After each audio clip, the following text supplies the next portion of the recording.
আসসালামু আলাইকুম।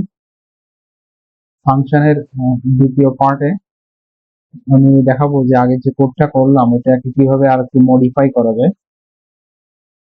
এই যে কোডটা করছিলাম, যে কোডটা রান দিলে আউটপুট আসলে কি আসছিল, বিল্ড এন্ড রান যদি দেই তো এটার আউটপুট আসছিল 150, 1000, 6000। তো এটাকে আরো সুন্দরভাবে আউটপুট দিয়ে মানে আউটপুট লিখে করা যায়, প্রিন্টএফ লিখে। আহ, তার জন্য আমাকে কি করতে হবে? তার জন্য আমি এখানে এখানে যে রিটার্ন,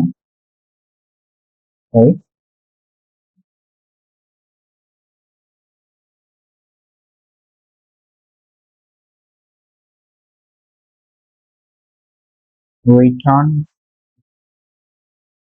সেম যেটা ছিল এটা মুছে গেছে। ইয়া, এই যে এখানে রিটার্ন করছিলাম আমি, এই রিটার্নটা করবো না। আমি এখানে কি দিতে পারি? রিটার্ন না করে আমি এখানে একটা প্রিন্টএফ ফাংশন দেব। প্রিন্টএফ ফাংশন দেব, যার ফলে আমার বাকি কাজটা হয়ে যাবে। এখানে কিভাবে আমার আউটপুটটা অন্যভাবে আনার চেষ্টা করছি। Suppose the maximum of percent d,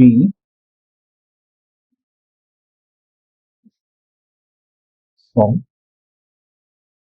পাশাপাশি দেখলে সমস্যা নেই। Percent D, percent percent percent D,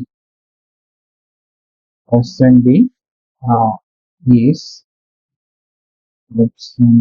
কি, একটা নিউ লাইন দেওয়ার পরে আমি জাস্ট এখানে এক্স ওয়াই জেড টেমটা এখানে কি করলাম, প্রিন্টএফ ফাংশনের মাধ্যমে দিয়ে দিলাম, তাহলে আউটপুট এবার একটু চেঞ্জ আসবে। এবং আমি এখানে মানে প্রিন্টএফটা আরো সুন্দর করার জন্য এটা করলাম। এখানে রিটার্ন করার দরকার নেই, কারণ প্রিন্ট ফাংশনের মধ্যেই হয়ে যাচ্ছে। এখানে মেইনের ভিতরে আবার প্রিন্ট করার তো আমার কোনো দরকার নেই। এই জায়গায় যে আমি প্রিন্ট করছি এই যে মেইনের ভিতরে, এটা কিন্তু আর দরকার হবে না। মানে আমি মনে হয় এমন একটা ফাংশন লিখে ফেললাম যার ভেতরে সব কাজ হয়ে যাচ্ছে, তো কোনো কিছু রিটার্ন করার আর দরকার নেই। এই জন্য আমি এখানে রিটার্ন করব না। এই জায়গায় যে রিটার্ন ছিল এটা আমি রিটার্ন করব না। আরো একটা মেইন চেঞ্জ করতে হবে, সেটা হচ্ছে এই যে ইন্টিজার, এখানে কেটে ভয়েড লিখতে হবে। আচ্ছা, ভয়েড কেন লিখতে হবে আমি বলছি।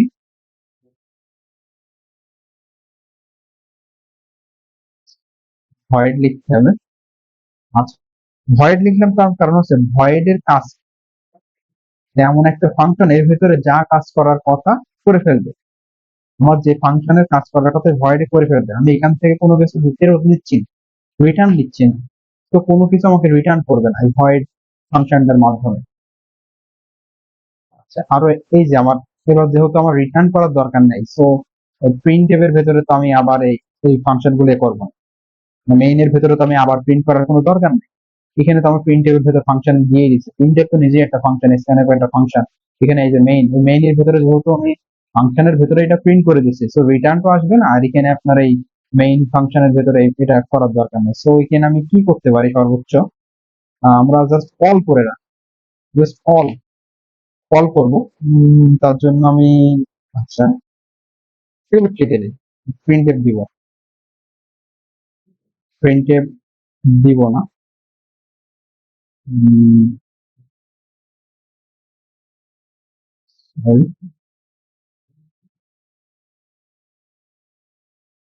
প্রিন্ট এফ দিব না, আশা করি জাস্ট কল করলেই হয়ে যাবে।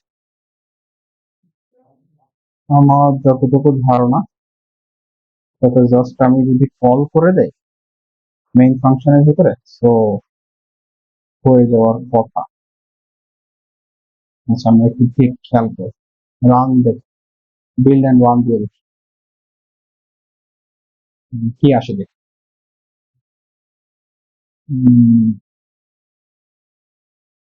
সময় নিচ্ছে একটু। এই যে, the ম্যাক্সিমাম সবই ঠিক লিখেছে, কিন্তু এখানে একটু সমস্যা দেখা দিয়েছে। কোনো এক জায়গায় ভুল হয়েছে সম্ভবত। যেমন চাইছিলাম তেমনই আসছে সম্ভবত। যে পার্সেন্ট দিয়ে পরে স্পেস দেওয়া,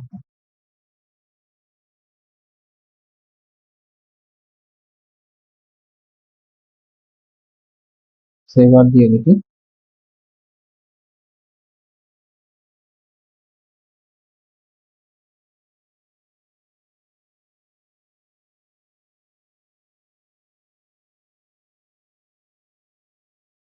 আচ্ছা, এবার ঠিক আসছে। মানে আগের বারে যেটা সমস্যাটা হয়েছিল, যে এই পার্সেন্ট ডিটা, যেহেতু এই পার্সেন্ট দিয়ে আমরা তখন যে ইন্টিজার সংখ্যা ব্যবহার করার জন্য এই যে 10, 150, 60 একসাথে চলে আসছিল। তারপরে এই 1000, 150, 60 একসাথে চলে আসছিল। এবার স্পেস দিয়ে দিছি 10, 150 এবং 60। The maximum number of 10, 150 এবং 60 এর ভিতরে is 150। The maximum of 1000, 150 and 60 is এর ভিতরে আপনার 1000। এবং এখানে 10, 150, 6000 এর ভিতরে ম্যাক্সিমাম অবশ্যই 60। তো এইটা আরো সুন্দর দেখাচ্ছে যে কোডটাকে সহজ ভালো লাগছে। তো এইভাবে করা যায় চাইলে। তো আশা করি বুঝতে পারছেন। আহ আসসালামু আলাইকুম।